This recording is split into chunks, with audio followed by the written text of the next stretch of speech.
नमस्कार, news capital express में आपका स्वागत है। मैं हूं आपके साथ दीप्ति। आइए रुक करते हैं आज की खास खबर के साथ। छत्तीसगढ़ के जसपुर पहलगांव में हुआ हादसा। चल समारोह में घुसी कार हादसे में 4 लोगों की मौत, घायल कार सहित 2 आरोपी गिरफ्तार, मचा कोहराम।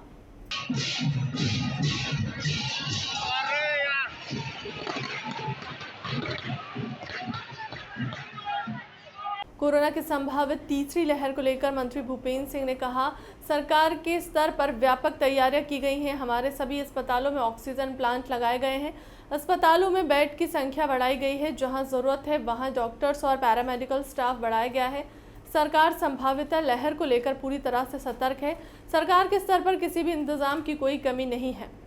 देखिए, कांग्रेस पार्टी जो है उनके पास कोई कैडर तो है नहीं। उम्मीदवार स्वयं चुनाव लड़ता है और उम्मीदवार अपने प्रयास से जो कर ले। और इस समय कांग्रेस की जो स्थिति है, कांग्रेस में एक निराशा का वातावरण है। मध्य प्रदेश में भी कांग्रेस कमलनाथ जी तक सीमित हो गई है। बाकी सभी नेता, चाहे वो अरुण यादव जी हों, चाहे आपके अजय सिंह जी, राहुल भैया हों, चाहे जो भी कांग्रेस के नेता हैं, वो सबको एक तरफ कर दिया गया है। और चाहे वो लीडर अपोजिशन हो तो कमलनाथ जी हैं, अध्यक्ष कांग्रेस कमेटी के कमलनाथ जी हैं। तो कमलनाथ जी की कांग्रेस मध्य प्रदेश में चल रही है और बाकी कांग्रेस एक तरफ अलग थलग पड़ी हुई है। और इसलिए कांग्रेस में जो उनका चुनावी प्रबंधन है वो भी नहीं हो पा रहा है। और दूसरा, जो कैडर होना चाहिए वो कैडर कांग्रेस के पास है नहीं। तीसरा, उनके पास ना कोई नीति है, ना कोई कार्यक्रम है, ना कोई मुद्दे हैं और ना कोई नेता है। तो राजनीति में ये चीज़ें आवश्यक होती है। एक तरफ जहां माननीय स्वराज जी एक दिन में 5-5 सभाएं कर रहे हैं, कई जगह रात्रि विश्राम वो करेंगे, वहीं पर दिन में एक सभा कमलनाथ जी की कब से होगी पता नहीं, पर एक सभा होगी। तो प्रचार प्रसार में, सोशल मीडिया में, हर क्षेत्र में, उपलब्धियों के मामले में, विकास के मामले में भारतीय जनता पार्टी के अनुकूल वातावरण है और इसलिए चारों सीटों पर हम अच्छी बढ़त से चुनाव जीतेंगे। भाजपा सांसद द्वारा मां नर्मदा और उनके भक्तों पर की गई अनर्गल टिप्पणी। नर्मदा परिक्रमा वासियों को कहा कि पापी ये वही सांसद है जो कोरोना काल में जब जनता को जरूरत थी तो मदद तो दूर दिखाई तक नहीं दी है। यह आतंकवाद का आरोपी है और मेडिकल के आधार पर जमानत पर फिर भी कबड्डी और गरबा खेल रही है। कोर्ट को संज्ञान में लेते हुए इसकी जमानत कैंसिल करना चाहिए। विजयदशमी का कार्यक्रम सद्भावना का कार्यक्रम होता है, जिसमें रावण का दहन करके रावण प्रवृत्तियाँ खत्म हो, इसका प्रोग्राम होता है। जब कोई दशहरा का प्रोग्राम होता है तो सभी पार्टी, सभी धर्म के लोग वहाँ पे आते हैं, बच्चे भी आते हैं आतिशबाजी देखने। ऐसे कार्यक्रम में एक कटुता की बात करना एक सांसद को, प्रज्ञा ठाकुर जी को मैं समझता हूँ कि शोभा नहीं देता। ये निश्चित तौर पर निंदनीय है। जहाँ एक पार्टी विशेष कांग्रेस पार्टी को लेकर बातचीत करना, ये और जिस तरह से नर्मदा जी का अपमान किया, नर्मदा परिक्रमा वासियों को पापी कहा, ये घोर आपत्तिजनक है।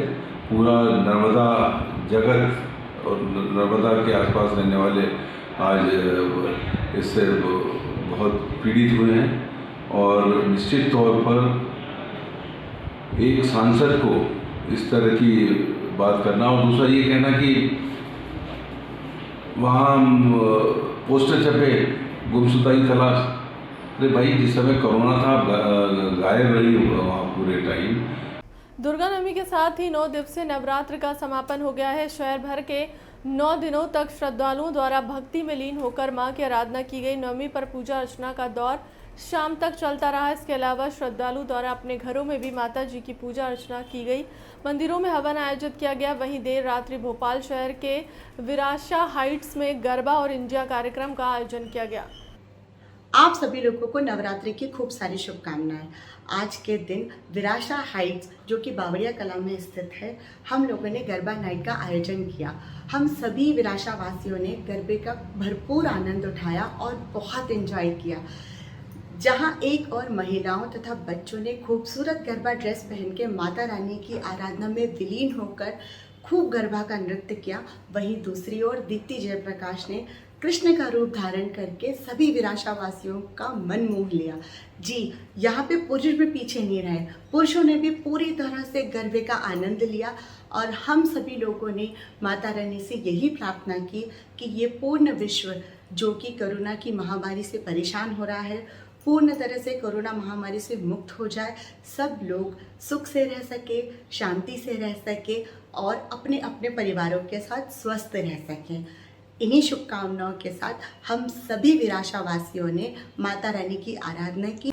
पूर्व राष्ट्रपति एपीजे अब्दुल कलाम के जन्म उत्सव पर विश्व छात्र दिवस पर वृद्ध आश्रमों में जाकर एनएसपीआर संगठन द्वारा उन वृद्ध और मजबूर लोगों को मदद सामग्री पहुंचाई गई है जिनको उनके बच्चों के कारण या फिर किसी अन्य कारण की वजह से वृद्ध आश्रमों में जीवन यापन करने में मजबूर हैं। ऐसे लोगों के बीच में जाकर एनआरपीआर की टीम लगातार अपने अच्छे कार्यों से उनकी सेवा कर रही है। 15 अक्टूबर को विश्व छात्र दिवस भी होता है, पूर्व राष्ट्रपति missile man APJ Abdul Kalam साहब का जन्मोत्सव भी होता है और आज ही के दिन दशहरा भी है और साथ ही साथ एनएसपीआर का फाउंडेशन डे भी होता है। तो इन सब पर्वों को एक साथ मनाते हुए हम लोग वृद्धाश्रम में जिनको हमारी ज़रूरत है, जिन्हें समाज और उनके बच्चे अपने आप से दूर कर देते हैं, उनके बीच में हम लोगों ने आज को एक सांस्कृतिक कार्यक्रम, उनके दुखों को कुछ कम करने के लिए आज एक कार्यक्रम रखा था, जिससे उनका आशीर्वाद हमारे ऊपर बना रहे और उनके चेहरे पे थोड़ी सी मुस्कान आ सके। तो इन सब चीज़ों को लेकर आपने क्या सोच है आपकी और एनपीआर टीम क्या काम करती है? देखिए, सबसे पहले तो हम लोग यही चाहते हैं कि हमारी टीम के लोगों का यही कहना है कि देश के अंदर वृद्धाश्रम होना नहीं चाहिए, लेकिन जब हैं तो उनको नकार भी नहीं सकते। तो इन लोगों की जो समस्याएं, इनको किस तरीके से हम और आपके माध्यम से कम किया जा सके। आज जो इनके बच्चों ने किसी हालत में, मजबूरी में, जानबूझकर जो भी वजह रही हो, तो आज उन लोगों के पास आके और ऐसे कई कार्यक्रम हम इन लोगों के बीच में करते हैं, जिससे इनका हौसला बुलंद हो सके, इनके चेहरे पे एक मुस्कान आ सके और इन लोगों को जो भी हमसे हो सकता है, जो भी हमसे बन सकता है। एनएसपीआर संगठन आप देखते आ रहे हैं पिछले कई वर्षों से समाज सेवा के रूप में कार्य करते हुए आ रही है, लोगों की मदद करते हुए आ रही है। वही उद्देश्य हमारा यहाँ पर भी है। आप जानते हैं बहनों और भाइयों, पानी पर कितना काम किया है भारतीय जनता पार्टी की सरकार ने। मोना नदी पर भी चेन बनी है, एक नहीं अनेकों पानी रोके हैं अभियान चलाया गया है। Amravati barrage, Shelgaon barrage, Pokhnath barrage, Raisena barrage, Chillara barrage. उस ज़मीन में कोई दिग्विजय सिंह से कहते हैं कि बांध बना दो, तो कहते बकवास मत करो, पैसा कहाँ से लाऊंगा, पानी के बूंद की व्यवस्था नहीं है कांग्रेस में। कमलनाथ जी को शर्म आनी चाहिए और कुछ मिलते ही नहीं कमलनाथ जी को अनर्गल आरोपों के अलावा। जो व्यक्ति है वो पकड़े गए, सिंगरौली में भी उनके घर छापा मारा गया है। जो तथ्य वो सामने, गड़बड़ करने वाले छोड़े नहीं जाएंगे किसी भी कीमत पे। लेकिन कमलनाथ जी को तो जनता से लेना देना नहीं, विकास से लेना देना नहीं, कहीं कोई ऐसी चीज निकल आए कि मैं बदनाम कर सकूं, इसके अलावा कुछ दिखता ही नहीं है कमलनाथ जी को।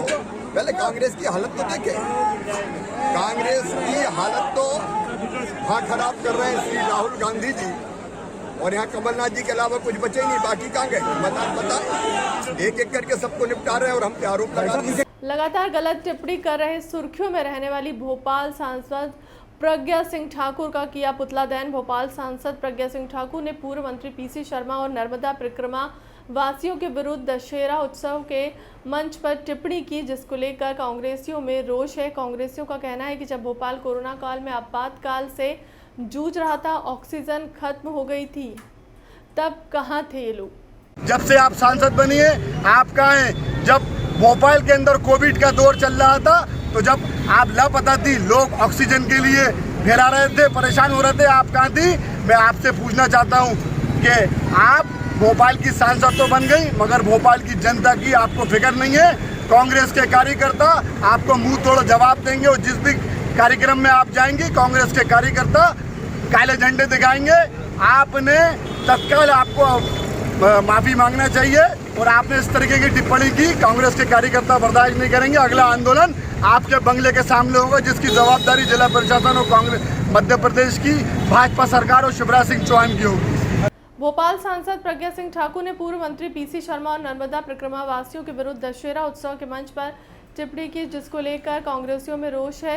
कांग्रेसियों का कहना है कि जब भोपाल कोरोना काल में आपातकाल से जूझ रहा था, ऑक्सीजन खत्म हो गया था, तब वह कहाँ थे?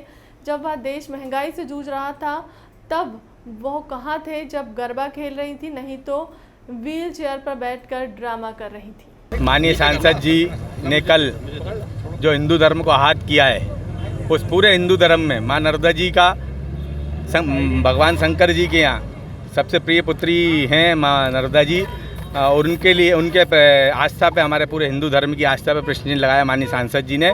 उन्होंने कल जो भी अपशब्द हिंदू धर्म के खिलाफ कहे, उनके उस धर्म के खिलाफ, उनकी उस अधर्मी के खिलाफ हम लोग यहाँ एकत्र हुए। माननीय अध्यक्ष जी श्री कैलाश नंदा जी और हम लोग सब लोग यहाँ इकट्ठे हुए हैं, उनका विरोध कर रहे हैं। हम ये इस कांग्रेस पार्टी के मंच से ये बताना चाहते हैं कि माँ नर्मदा जी की परिक्रमा करके कोई भी अधर्मी, उनका कहना है कोई भी अधर्मी पवित्र नहीं हो सकता। तो मैं माननीय सांसद जी से कहना चाहता हूं कि क्या जितने भी बड़े बड़े मार्कंडे महाराज जी, जिनने 2000 पहले माँ नर्मदा जी परिक्रमा चालू की थी, और जितने भी साधु संत जो माँ नर्मदा जी की परिक्रमा करते हैं, मुझे बोलने में भी अच्छा नहीं लगा क्या वो सब अधर्मी हैं।